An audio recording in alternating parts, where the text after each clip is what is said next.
इसके साइजिंग का तरीका ये होता है कि सबसे पहले जो है ना वो क्लाइंट जो होता है डिज़ाइनर को इस तरह की डाई लाइन प्रोवाइड करता है। डाई लाइन मुख्तलिफ तरह की हो सकती है, लेकिन जनरल कॉमन तरीका इसी तरह होता है। इसमें जो डॉटेड लाइन होती है ये फोल्ड हो जाती है, और जबकि कोने वाली लाइन जो होती है, ये सॉलिड लाइन जो होती है, ये कट हो जाती है।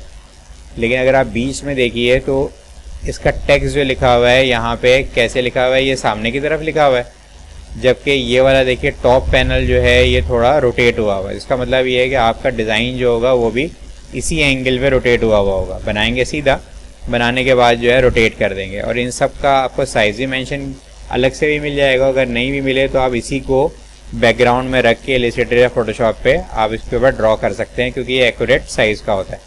जब कटिंग होती है तो अच्छा, यहाँ पे उन्होंने एक ग्लू का भी बताया हुआ है कि ये वाला एरिया जो है ना वो जो है ना ग्लू हो जाएगा, और ये वाला एरिया जो है ना शो नहीं होगा, ये अंदर ही अंदर चले जाएगा। तो आपको जो करना है वो 4 पैनल बनाने हैं और टॉप वाले एरिया बनाना है बस।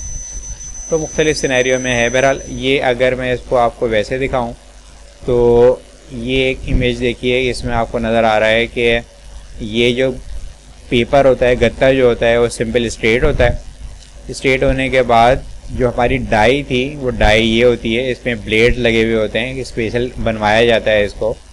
बनने के बाद क्या होता है कि वो इन पेपर के ऊपर, गत्ते के ऊपर से कट कर दिया जाता है। उसको कट करके आपका जो है वो निकलता है वो इस तरह। तो हमारा जो डिज़ाइन होगा, जो हमारी प्रिंटिंग होगी वो पेपर पे होगी, लेकिन चूंकि वो डाई के हिसाब से हमने बनाया हुआ होगा तो वो बिल्कुल इसके हिसाब से एडजस्ट हुई भी होगी।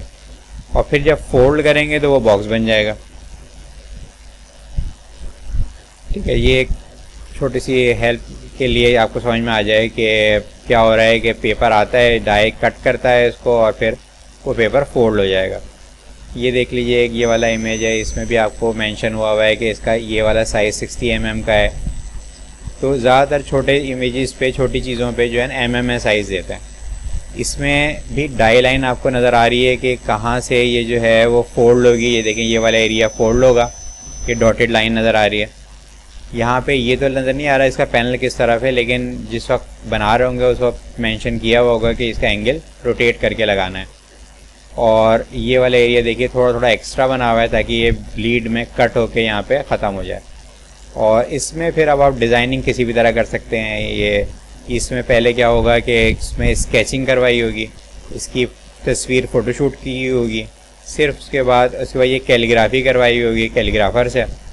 और सिर्फ ग्राफिक डिज़ाइनर ने क्या किया होगा कि इसका ये वाला एंगल, ये डिज़ाइन जो बना हुआ आ रहा है और प्लेसमेंट, इसका बैकग्राउंड रिमूव किया होगा, और ये जो गोल्ड लुक आ रहा है ये बना हुआ है। नीचे वाले एरिया में देखें बारकोड लगा हुआ है, हलाल का साइन है, पाकिस्तान स्टैंडर्ड का साइन है, रिसाइकिल का है, न्यूट्रिशनल फैक्ट है, और इसके इंग्रेडिएंट्स वगैरह। ये सारी चीज़ें आपको क्लाइंट देगा, लेकिन ये हो सकता है कि आपको ख़ुद ही लगानी पड़ जाए, लेकिन ज़्यादा चांसेस ये होता है क्लाइंट देते। बारकोड लाजमी आपको क्लाइंट ही देगा, और ये डाटा वगैरह भी सारा वहीं पे देगा।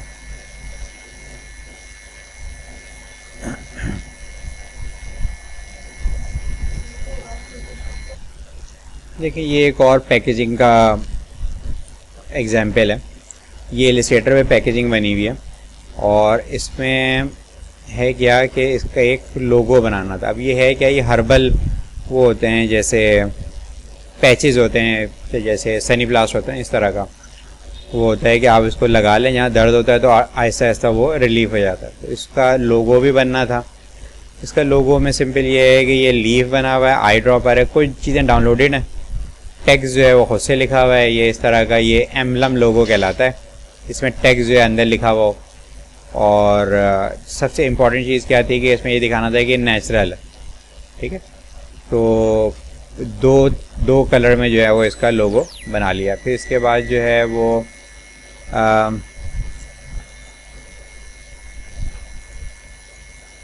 जो ओरिजिनल वो था रेफरेंस, वो ये था कि जो डाई लाइन थी वो ऐसे थी। ये वाली लाइन में जाहिर है ये क्या होगा कि ग्लू हो जाएगी, और ये आपका फ्रंट आ जाएगा, ये इसका बैक आ जाएगा। ठीक है, ये इतना।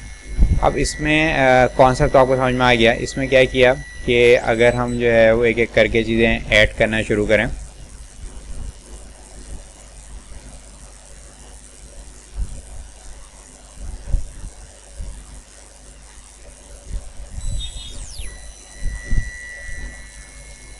तो फ्रंट पे हम इस फ्रंट वाले एरिया को देखें कि ये बैकग्राउंड जो है ये इलस्ट्रेटर पे है, तो ये वेक्टर बैकग्राउंड है। और ये क्या है कि ये उठाया हुआ है, बनाने की ज़रूरत नहीं है क्योंकि कुछ तरह की चीज़ें मिल जाती हैं, उसको आप मॉडिफाई कर लें। अगर आपको चेंज करना है चेंज कर लें, क्योंकि मॉडिफाई हुई हुई है, क्योंकि एक ये लीफ है, एक ये लीफ का पूरा बंच है और उसको मल्टीपल इसके शेड्स बनाए हुए हैं। उसके बाद ये वाली लाइन देखें, इन शेड्स के दरमियान रखी हुई है। लोगो अभी आपने देखा कि हमने अलग इलस्ट्रेटर पे बनाया है।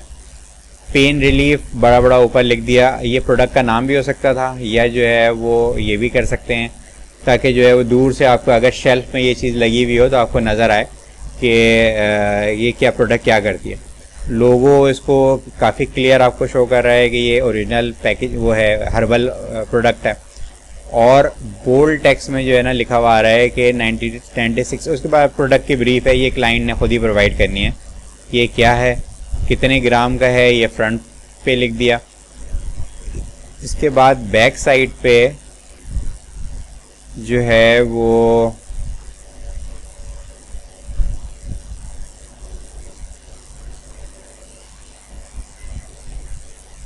अच्छा, ये आई गेस फाइनल नहीं है ये वाला, क्योंकि इसमें बैक साइड जब बनेगा तो ये उल्टा बनेगा। ये जैसे अगर आपने फ्रंट पे सीधा बनाया तो बैक साइड जो है ना इसका उल्टा हो जाता है, ठीक। यानी कि यही चीज़ हम बनाने के बाद इसको पूरा ऐसे रोटेट कर देंगे नीचे की, यानी कि इंग्रेडिएंट्स जैसे नीचे लिखा हुआ आ रहा है तो इंग्रेडिएंट्स जो है ना यहाँ पे ऊपर लिखा हुआ होगा, ठीक है।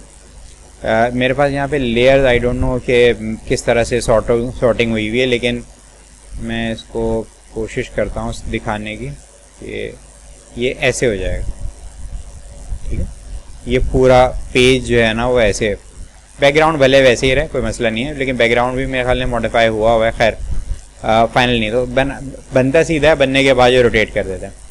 इंग्रेडिएंट्स आ गए, इसके बाद क्वांटिटी लिखी हुई है, कितने पैचेज हैं, और डिस्क्रिप्शन आ गई। ये वाले जो हैं लोगो जो हैं ये डिस्क्रिप्शन में थे, लेकिन डिस्क्रिप्शन में उनके कोई लोगो साथ में नहीं थे, तो उसको लोगो नेट पे सर्च करके इसको इमेज ट्रेस कर लिया। इमेज ट्रेस करके जो है ना वो ये कर लिया, क्योंकि बहुत ज़्यादा एक्यूरेट ना भी हों, लेकिन फिर भी इतना है कि हाई कंट्रास्ट में तो आपको पता नहीं चल रहा है कि कोई इसमें ख़राबी है। और इसके बाद फिर कोई वार्निंग वगैरह लिखी हुई है, ठीक है।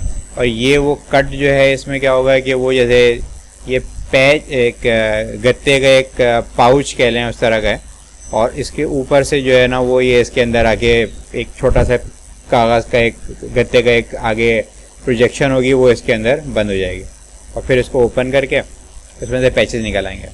तो सिर्फ बैक साइड जो है वो इसको घुमाना होगा, बाकी जो है ये पूरा तकरीबन फाइनल है। डायमेंशन वगैरह जो है वो इसकी सारी उसके साथ आई हुई है, सिर्फ इसके अंदर डिज़ाइनिंग करनी है। अब इसके अंदर डिज़ाइनिंग करने के लिए ज़ाहिर है ये सब जो चीज़ें बनी हुई हैं ये इसके अंदर एज इट इज़ तो नहीं आ सकती, तो इसके लिए फिर क्लिपिंग मास्क करते हैं। अगर मैं इसको राइट क्लिक करके इसको रिलीज़ क्लिपिंग मास्क कर दूं तो आप देखेंगे कि ये इसके बाहर भी चला जाएगा।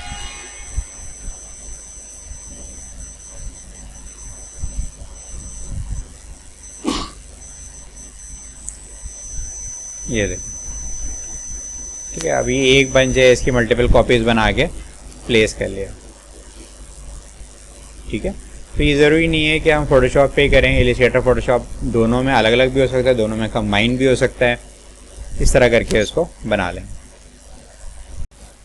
पैकेजिंग डिज़ाइन की बात करें, जो कुछ पैकेजिंग डिज़ाइन में आ सकता है, जैसे इस वाली इमेज में हम देखें तो ये वाली लाइन जो है, ये लेबल जो बना हुआ है इस प्रोडक्ट के ऊपर, ये लाइन सीधी नहीं है, ये थोड़ी सी कैमरे के डिस्टॉर्शन की वजह से बीच से जो है ना वो फैली हुई है और साइडों से जो है वो थोड़ी कम है। तो अगर हम इसमें स्ट्रेट कोई लेबल लगा देंगे तो ज़रा सा हमें इसको क्या करना पड़ेगा कि एक्सपेंड करना पड़ेगा, तब कहीं जाके वो एडजस्ट होगा। लेबल इस तरह नहीं लगाएंगे, लेबल हम प्रॉपर पूरा बना के और फिर उसके बाद उसको प्लेस करेंगे, लेकिन प्योर रेक्टेंगल नहीं होगा, बीच से थोड़ा सा जो है वो फैला हुआ होगा। इसके लिए हम ये करेंगे कि इसको राइट क्लिक करने के बाद कंट्रोल टी प्रेस किया, कंट्रोल टी प्रेस करने के बाद राइट क्लिक करके इसको वॉर्प कर लेंगे और वॉर्प करके इसको ओरिजिनल इमेज के हिसाब से अलाइन कर लेंगे, तो आपको थोड़ा आइडिया हो जाएगा कि ये बीच से थोड़ा सा फैला हुआ होगा।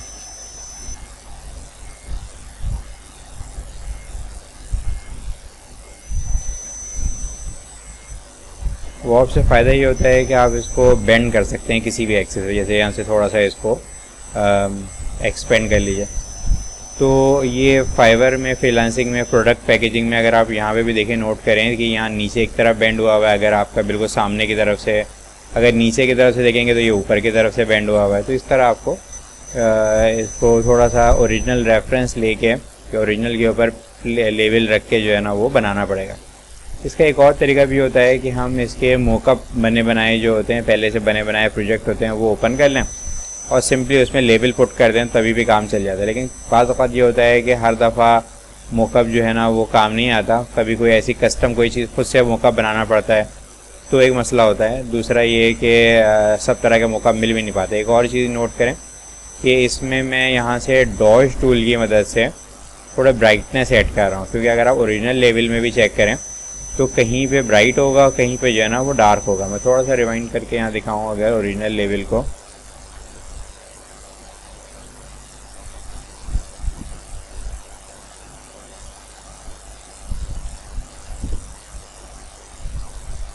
तो यहाँ पे देखिए कि शाइन आ रही है, यहाँ पे शाइन आ रही है, फिर डार्कनेस आ रही है, फिर यहाँ पे शाइन आ रही है।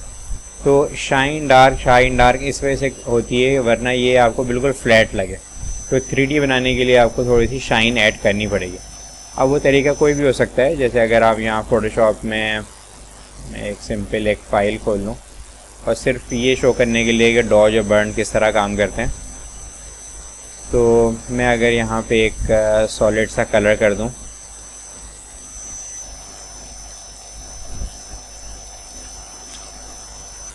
और अब मैं यूज़ कर रहा हूँ यहाँ पे डॉज टूल से ब्राइट होगा। तो जहाँ जहाँ पे आपको ब्राइट करना है उसका एक्सपोजर ये होता है कि इंटेंसिटी ये होती है। साइज़ इसका बड़ा छोटा जो है ना वो ब्रैकेट से होगा, कर्ली ब्रैकेट जो होते हैं उससे साइज़ छोटा बड़ा हो जाएगा। और अगर आप ऐसे लेके आ रहे हैं और लाइन थोड़ी आड़ी तिरछी हो रही है, तो लाइन को सीधा करने के लिए आप शिफ्ट दबाएंगे और शिफ्ट दबा के आप इसको नीचे की तरफ ड्रैग कर लेंगे। तो देखें यहाँ पे थोड़ी सी शाइन आ गई। ठीक है, यही शाइन हम जो है वो इस तरह से भी क्रिएट कर लेते हैं।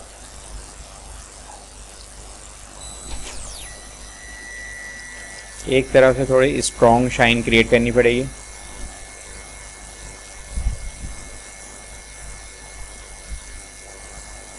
और फिर उसके बाद बर्न टूल से इसको डार्क करना पड़ेगा। इंटेंसिटी ऊपर से कंट्रोल होगी और ब्रश का साइज़ कर्ली ब्रैकेट से चेंज होगा। यहाँ पे मैं इसकी इंटेंसिटी थोड़ी कम करना चाह रहा हूँ।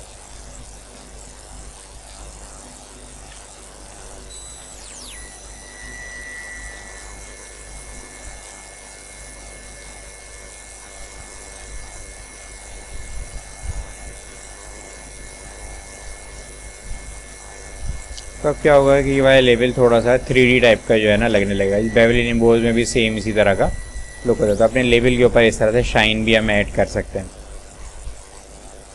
तो एक तो ये चीज़ थी। इसके अलावा जो है वो पैकेजिंग में अगर आपको सिर्फ लेबल प्लेस करना है, या लेबल पैकेजिंग में भी ज़रूरी नहीं है, किसी भी चीज़ में कोई चीज़ प्लेस करनी है, तो इन टेक्निक्स को जो है ना वो ख्याल रखेंगे। जैसे मैं अब इसमें पैकेजिंग में एक और चीज़ देख लेते हैं।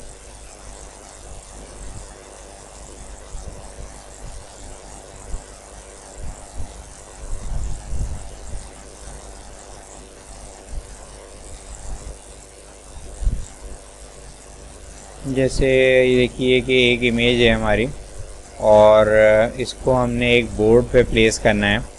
तो हम सिंपल क्या करेंगे कि कंट्रोल T प्रेस करके फिर कंट्रोल दबा के रखेंगे और इनके कोनों को जैसे मर्जी आए वैसे हम प्लेस कर देंगे। बेंड नहीं होगा क्योंकि हमने वॉर्प नहीं किया हुआ, लेकिन एंगल पे ज़रूर आ जाएगा। ठीक है, और इसी में मैं थोड़ा स्मार्ट ऑब्जेक्ट भी बता देता हूँ कि स्मार्ट ऑब्जेक्ट में ये होता है कि आप इसको बाद में चेंज भी कर सकते हैं।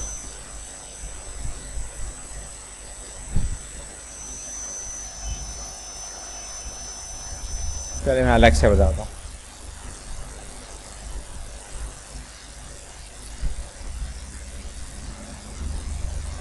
देखिए कि ये बॉक्स है, इसके ऊपर मैं चाह रहा हूँ कि यहाँ पे लेबल अलग आ जाए, यहाँ पे लेबल अलग आ जाए। तो एक ये किया स्मार्ट ऑब्जेक्ट या मौका बनाने का तरीका। अगर हम खुद से मौका बनाना चाह रहे हैं तो उसका तरीका ये होगा कि एक हम जो है वो इसी के ऊपर एक नई लेयर खोल लें और नई लेयर खोल के इसमें कोई भी कलर कर दें, कलर कोई इम्पोर्टेंस नहीं रखता। इसके बाद इसको जो है वो राइट क्लिक करेंगे यहीं पे और राइट क्लिक करने के बाद क्लिपिंग ये sorry convert to smart object कर देंगे। तो स्मार्ट ऑब्जेक्ट क्या होता है कि अपने अंदर एक सेव रखता है, उसकी इंफॉर्मेशन सेव करता है लेयर की, उसका साइज और ये वो। तो ये आपको पहले करना पड़ेगा, पहले कर देंगे स्मार्ट ऑब्जेक्ट, फिर उसके बाद जो है वो कंट्रोल टी प्रेस करके इसको एडजस्ट कर लेंगे। तो इससे होगा क्या कि ये वाली इमेज जो है ना वो एडजस्ट होगा। ये मौका हम बनाते क्यों है, क्योंकि अगर आपको मल्टीपल टाइम आपको एक चीज़ को शो करना है, जैसे आप फाइवर पे कुछ काम कर रहे हैं और प्रोडक्ट पे आपको दिखाना है, तो आपने उसके मॉकअप डाउनलोड करने हैं। लेकिन अगर मॉकअप कोई नहीं मिल रहा तो खुद से कैसे बनेगा मॉकअप, वो ऐसे बनेगा। लेकिन आपको एक ही दफ़ा कोई प्लेस करना है तो स्मार्ट ऑब्जेक्ट की भी ज़रूरत नहीं है। सिंपली क्या करें कि बस कंट्रोल टी करके इसको एडजस्ट कर दें। स्मार्ट ऑब्जेक्ट राइट क्लिक करके स्मार्ट ऑब्जेक्ट भी ना बनाएं। उसका फ़ायदा क्या हुआ कि आप देखें मैं इस वाली लेयर पे डबल क्लिक कर रहा हूँ तो क्या होगा, एक नई फाइल खुलेगी। उस नई फाइल में आप जो भी चेंजेस करेंगे, जैसे मैं यहाँ पे एक नया लेवल जो है वो एडजस्ट करके यहाँ पे रख दूँ और फिर उसके बाद उसको सेव कर देंगे। सेव करेंगे तो ऑटोमेटिकली देखिए ओरिजिनल फाइल जहाँ पे थी वहाँ पे चेंजेस आ गई हैं इसकी। तो ये एक मॉकअप हमने खुद से बना लिया, लेकिन वैसे हम बने बनाए मॉकअप यूज़ कर लेते हैं, ज़्यादातर मिल ही जाते हैं। राइट, एक और सिनेरियो है वो ये कि जैसे ये लेवल है, मैं चाह रहा हूँ इस मग पे अप्लाई हो जाए।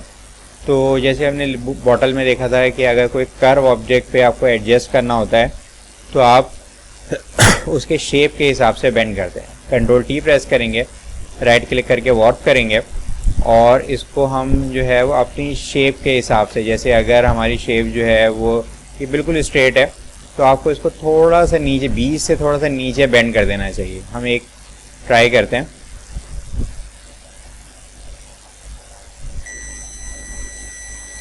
तो ये मग है, मैं इस पे जो है ना एक लोगो लगाना चाह रहा हूँ। लोगो को यहाँ से ड्रैग करके इस वाली इमेज में ले आइए, ड्रॉप कर दीजिए। और थोड़ा इसमें प्रॉब्लम ये हो गया कि एक ग्रे स्केल में है, तो मैं इमेज में जाके मोड में आके इसको RGB कर लूँगा तो ये अब कलर में आ जाएगा। यानी कि अगर मैं इसको फाइल को अब लेके आ रहा हूँ तो वो जो पहले ग्रे आ रहा था वो ख़त्म हो गया। कंट्रोल टी करके इसको छोटा कर लेंगे।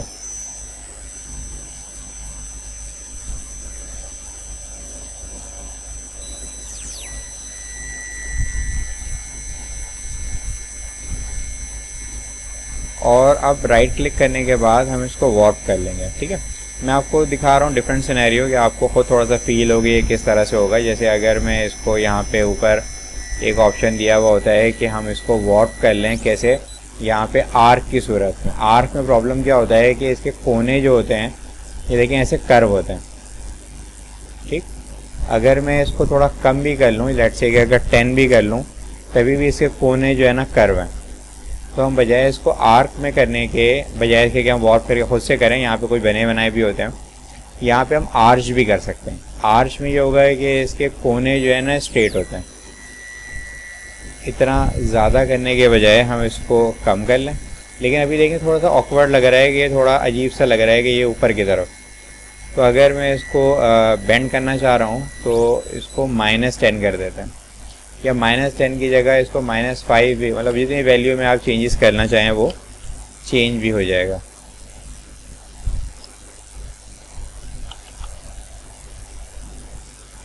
और कम कर लें जहाँ पे ये सही सूटेबल लगने लगे। अब ये चूँकि कप बहुत ज़्यादा स्ट्रेट है तो यहाँ कम होना है, वरना ये है कि इतना जो है ना -5 तक जो है ना चल जाता है ये। लेकिन बिल्कुल इसमें कोई भी बहुत हल्का सा डिस्टॉर्शन है, इसकी वजह से आपको थोड़ा सा बेंड करने से ये ठीक आपको दिख रहा है। तो हम इसको यहाँ से फाइनलाइज कर लेंगे। वरना यहाँ पे एक और भी ऑप्शंस होते हैं, जैसे यहाँ पे बल्ज का ऑप्शन होता है, दोनों साइडों से ये फैल जाएगा, या ये दोनों साइडों से, इन वाले दोनों साइडों से दब जाएंगे।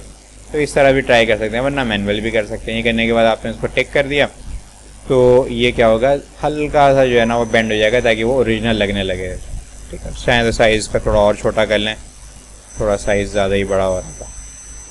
लेकिन सिर्फ इसको बेंड करने से काम नहीं चलेगा, इसमें थोड़ा सा आपको ब्रशिंग वगैरह भी उसी तरह से करनी पड़ेगी। जैसे इसमें अगर आप बैकग्राउंड में नोट करें कि इसमें यहाँ पे हल्का सा शेड आ रहा है, यहाँ पे हल्की सी थोड़ी सी लाइटिंग आ रही है। ठीक है, तो आप इस वाले लोगों पे बर्न टूल से इसके हिसाब से थोड़ा सा इसको डार्क करेंगे। अगर यहाँ पे ठीक नहीं काम कर रहा तो एक्सपोजर बढ़ाएंगे। एक्सपोजर से भी काम नहीं चल रहा तो हम यहाँ पे कुछ चीज़ें चेंज करेंगे। जैसे यहाँ पे 3 टोन्स होती है हमारी, शेडो, मिड टोन्स और हाईलाइट। तो शेडो कौन सा एरिया होगा, ये डार्क वाला। मिड टोन्स कौन से होंगे, ये नॉर्मल कलर जो है, कोई भी कलर है, और दरमियान के टोन्स। और हाईलाइट क्या होगा, वाइट वाला एरिया। तो अगर मुझे वाइट वाले एरिया को डार्क करना है तो मुझे हाईलाइट पिक करनी पड़ेगी। मैं यहाँ से इसको एक दफ़ा, ऐसा नहीं सकता कि तीनों को एक साथ कर दूँ, तो यहाँ से इसको मैं एक, देखिए आप थोड़ा अप्लाई हो रहा है लेकिन तो इंटेंसिटी ज़्यादा है, मैं इसका साइज़ थोड़ा कम कर लेता हूँ। तो मैं थोड़ा डार्क कर दिया यहाँ पे। और ज़्यादा डार्क करेंगे तो ख़राब लगने लगेगा, थोड़ा सा डार्क कर लें। और फिर इसके बाद ब्राइट टूल, डॉज टूल में आ जाते हैं।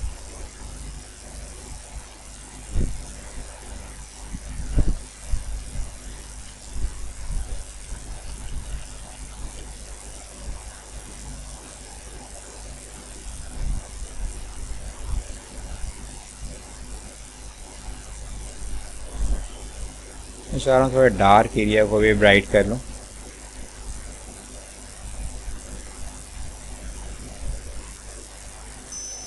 तो देखिए यहाँ थोड़ा सा जो एरिया था डार्क था वो ब्राइट हो गया, और यहाँ पे जो है ना वो हो गया। अब इसको थोड़ा इस कप की टोन के हिसाब से अरेंज कर लेंगे। हो सकता है कि इसमें थोड़ा सा शेडो ऐड करना पड़े, तब कहीं जाके ये ओरिजिनल जैसा होना शुरू हो जाए। तो पहली नंबर पे तो आपको इसको डिस्टॉर्ट करना पड़ेगा, जो अभी टॉपिक है हमारा। उसके बाद इसमें कुछ ड्रॉप शेडो वगैरह कुछ ऐड करना पड़ेगा।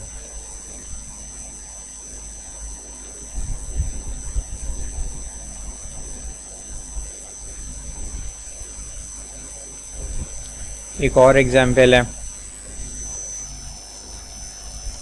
कि जो है वो ये वाला इमेज है, इस पे इस वाले इमेज में जो है वो हमने कोई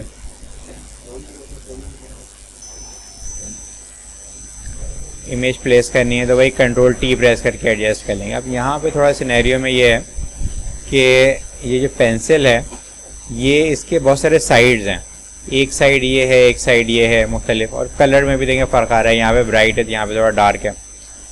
तो आप इस वाली इमेज को ज़रूर अपने जो है ना वो इसको इसके हिसाब से कंट्रोल टी करके इसको एडजस्ट करें। इसमें कोई डिस्टॉर्शन नहीं है, सीधी जो है ना वो चीज़ें नज़र आएंगी। लेकिन इशू ये है कि आपको इसको बेंड करना है। अब बेंड भी प्रॉब्लम ये है कि वो कर्व में बेंड नहीं होगा, तो आपको इसको क्या करना पड़ेगा, कट करना पड़ेगा। जैसे मैंने इसको यहाँ पे रखा, पहले तो मैं इसको अरेंज कर लूँगा, इसकी लाइन के हिसाब से पूरा एडजस्ट कर लेंगे। फिर इसके बाद ब्लेंडिंग चेंज करके या क्या, बहरहाल मैं इसको क्या कर रहा हूँ कि पॉलीगोनल लासो टूल की मदद से यहाँ से इसको जो है ना वो पूरी सिलेक्शन बना के, और कंट्रोल शिफ्ट जे से क्या फ़ायदा होगा कि ये वाली लेयर जो है वो नई लेयर बन जाएगी, लेकिन यहाँ से कट हो जाएगी। और कंट्रोल जे प्रेस करेंगे तो इसकी कॉपी बनेगी। तो हमने कंट्रोल शिफ्ट जे प्रेस किया तो ये वाली लेयर अलग हो गई। फिर ये नीचे वाली लेयर सेलेक्ट करके इसको भी अलग कर लिया। तो अब क्या होगा कि जब आप कंट्रोल टी प्रेस करेंगे तो नीचे वाली चीज़ अलग मूव होगी, ये ऊपर वाली चीज़ अलग होगी, बीच वाली चीज़ अलग होगी। अब आपको सिर्फ सिंपल ये करना है कि कंट्रोल टी की मदद से या कंट्रोल दबा के, कंट्रोल टी करेंगे फिर कंट्रोल दबा के इसको इसके हिसाब से बेंड करेंगे। जैसे देखें ये मैं क्या कर रहा हूँ कि यहाँ से इसको इस तरफ से बेंड कर रहा हूँ। ये वाली लाइन जो है देखें इस तरफ है, बीच वाली लाइन ठीक है। अब देखें ये लग रहा है यहाँ से इसके हिसाब से पर्सपेक्टिव मैच हो गया, यहाँ से और यहाँ से।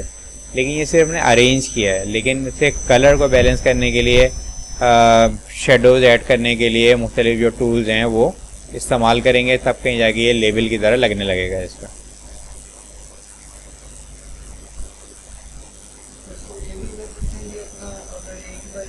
एक और इसमें एग्जाम्पल है, ये तस्वीर तो ऐसी है, लेकिन अब जो तस्वीर ये है, ये वाली पेंसिल थोड़ी गोल है। अब पेंसिल ज़रूरी नहीं है पेंसिल ही हो, यहाँ पे कोई तार भी हो सकता है, कोई कर्व ऑब्जेक्ट भी हो सकता है, उस पर आपको कोई भी चीज़ टेक्स्ट लिखना हो, अगर ज़रूरी नहीं कि लोगो ही लगे, तो उसके लिए फिर ये करेंगे कि इसको वॉर्प कर लेंगे और ख़ुद से वॉर्प कर लें, या फिर ऊपर हमने देखा था कि वॉर्प टूल की मदद से इसको वॉर्प कर लें। इसमें क्या किया कि इस पर हम ट्राई करके देख लेंगे, जो हमें ठीक लगेगा वो एंगल ठीक रख लेंगे। वैसे इस पर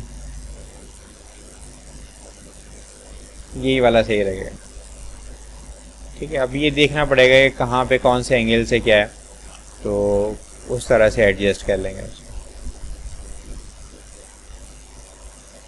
ठीक है। तो ये सिर्फ इसकी प्लेसमेंट थी, बाकी कलर वलर तो जो है वो फिर बाद में इसमें एक जैसे कर लेंगे इसको।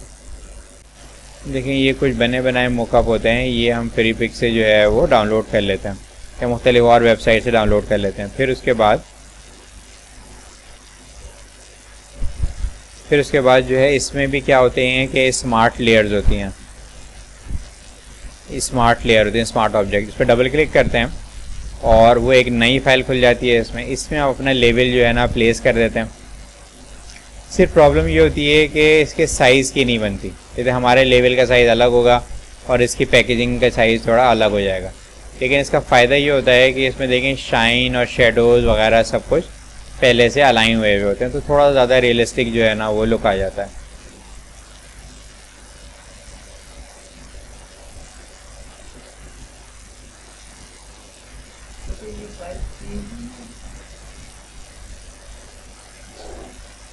देखिए मैंने फिर दोबारा से इसमें कुछ और, ये देखिए मोकअप मैंने दिखा रहा हूँ कि फ्री पिक से जो है वो डाउनलोड किस तरह कर लेंगे।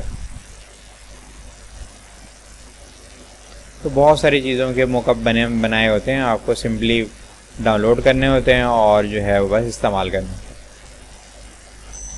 है। देखिए ये एक लेबल है और अगर हम इसकी बात करें तो बैकग्राउंड में एक इमेज है। ये कोई फिक्स नहीं है, लेकिन कोई भी चीज़ बनाई जा सकती है। ये सिर्फ सिंपल एप्पल जैम का जो है ना वो है। लेफ़्ट साइड पे जो है वो उसके इंग्रेडिएंट्स लिखे हुए हैं, लोगो जो है वो क्लाइंट आपको ख़ुद प्रोवाइड करेगा। बीच में आपको डिज़ाइन करना होता है, डिज़ाइन की भी कोई फिक्स जो है वो नहीं है। प्रोडक्ट के लिहाज से, क्लाइंट के लिहाज से आप मॉडिफाई कर सकते हैं, लेकिन ज़ाहिर है यहाँ एप्पल जैम है तो यहाँ पे एप्पल ज़रूर होना चाहिए और थोड़ा सा नेचुरल जो है ना फील होना चाहिए। ये लोगोज़ इस तरह के आइकन्स नेट से मिल जाते हैं। यहाँ पे और भी आइकन्स ऐड किए जा सकते हैं, जैसे रिसाइकिल का है या और जो है वो मुख्तलिफ और आइकन ऐड किए जा सकते हैं। कुछ वेट आपने लिख दिया है इसके बारे में। इसका तरीका ये होता है कि आप ओरिजिनल जो भी आप प्रोडक्ट बना रहे हैं उसके या तो क्लाइंट प्रोवाइड करे तमाम डाटा, या फिर आप ओरिजिनल प्रोडक्ट के सामने रख के उसके हिसाब से जो है ना देख के लेबल बना लेते हैं। लेकिन लेबल बनाने के लिए ज़रूरी होता है कि उसका साइज़ वगैरह आपको मेंशन किया हो। अच्छा, पैकेजिंग का लेबल डिज़ाइन करने से पहले उसकी साइजिंग ज़रूरी है। जैसे अगर हम एक पैकेज देखें, पैकेजिंग डिज़ाइन देखें, तो ये पूरा पैकेट का पूरा डिज़ाइन है, लेकिन यहाँ पे ऊपर जो है वो मेंशन हुआ है कि कौन सा पीस जो है वो कितने साइज़ का है। और अगर आप वैसे भी नोट करें कि ये जो मैक्सिमम हद है इससे भी थोड़ा आगे जा रहा है, ये कहलाता है ब्लीड। ब्लीड ये होता है कि ये वाला हिस्सा कट जाएगा, लेकिन बनाते इसलिए हैं कि ये वाइट तो है नहीं। अगर वाइट नहीं है और कोई कलर और आपने यहाँ तक बनाया और कटिंग के वक्त थोड़ा अंदर से कट गया या बाहर से कट गया, बाहर से अगर कट गया तो प्रॉब्लम क्या होगा कि पेपर जो वाइट कलर का होता है तो आपके लेबल के अंदर वाइट कलर आ जाएगा। तो इस वजह से जब हम बना रहे होते हैं तो 0.25 या 0.15 जो है वो उस एरिया से बाहर बनाते हैं, तो उसके बाद फिर प्रिंट करते हैं। बाकी जो प्रिंटिंग होती है कटने के बाद वो एरिया कट जाता है। आपको जो मिलेगा वो इस वाले कोने से ही मिलेगा, ठीक, इसका आगे वाला जो है ना कट जाएगा। खैर, तो अगर हम बनाने के पॉइंट ऑफ व्यू से देखें तो इसमें इन्होंने कुछ जो है वो चीज़ें सीधी रखी हुई हैं, कुछ टेढ़ी रखी हुई हैं। ये मैं बताता हूँ किस तरह से होगा। लेकिन अगर आप इसकी पूरे की बात करें तो इसमें ज़्यादातर चीज़ें जो हैं एडोब इलस्ट्रेटर पे बनी हुई हैं, क्योंकि सिर्फ ये एक तस्वीर है, ये फ़ोटोशॉप पे एडिट करके वहाँ पे ले आ सकते हैं। तो बनने के बाद तो हम नहीं बता सकते, लेकिन फिर भी पर्सनल पॉइंट ऑफ व्यू से अगर देखें तो ये वाला शेप जिस तरह बना हुआ है या ग्रेडियंट वगैरह तमाम चीज़ें आई हुई हैं, तो वो ज़रूर इलिस्ट्रेटर में ज़रा आसान हो जाएगा। लेकिन अगर आप राइट साइड पे देखें तो ये चीज़ें हैं ज़रूर जो मैं ऐड करना चाह रहा था, जैसे कॉल का है या बार कोड बहुत ज़रूरी है, QR कोड ऐड कर सकते हैं, सोशल मीडिया, ये वाले आइकन्स, रिसाइकिल बिन का है और फ्रिजाइल का है, मुख्तलिफ और तरह के आइकन्स ये नेट पे मिल जाते हैं। बाकी ये क्या नीचे देखें CMYK में इन्होंने दिया हुआ है, ये जो है वो आपके कलर बार कहलाती है। इससे फ़ायदा क्या होता है कि जब प्रिंटिंग हो रही होती है तो इसी पीस के ऊपर कलर आना चाहिए। अगर कलर इसके ऊपर नहीं आता तो फिर क्या होता है कि वो डिफरेंस आ जाता है, यानी कि प्रिंटिंग हिल जाती है। तो ये कलर बार भी ऐड की जा सकती है।